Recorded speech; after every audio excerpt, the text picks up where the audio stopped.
నమస్కారం, లక్ష్మీ డివోషనల్ కి స్వాగతం. మీరు మా ఛానల్ ను మొదటిసారి చూస్తున్నట్లయితే మా ఛానల్ ని సబ్స్క్రైబ్ చేయండి, బెల్ ఐకాన్ ని క్లిక్ చేయండి. దాని ద్వారా మేము చెప్పే మరిన్ని విషయాల గురించి తెలుసుకోవచ్చు. మా వీడియో మీకు నచ్చినట్లయితే లైక్ చేయండి, షేర్ చేయండి. వీడియోను స్కిప్ చేయకుండా పూర్తిగా చూడండి. ఓం శ్రీ గణేశాయ నమః. ఓం శ్రీ మాత్రే నమః.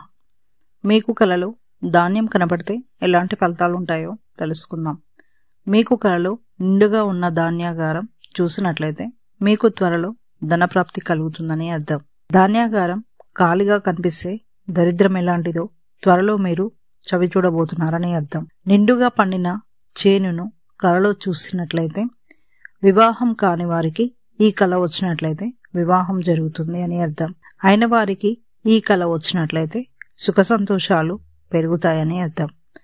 పంట కంకుల నుండి గింజలు తిన్నట్లు కలలో కనపడినట్లయితే వృత్తి వ్యాపారాలలో అధికంగా లాభాలు లభిస్తాయని అర్థం. ఇక నెక్స్ట్ వీడియోలో మరిన్ని విషయాలను మనం తెలుసుకుందాం. Thanks for watching. ఈ వీడియో మీకు నచ్చినట్లయితే లైక్ చేయండి, షేర్ చేయండి, మా ఛానల్ని సబ్స్క్రైబ్ చేయండి.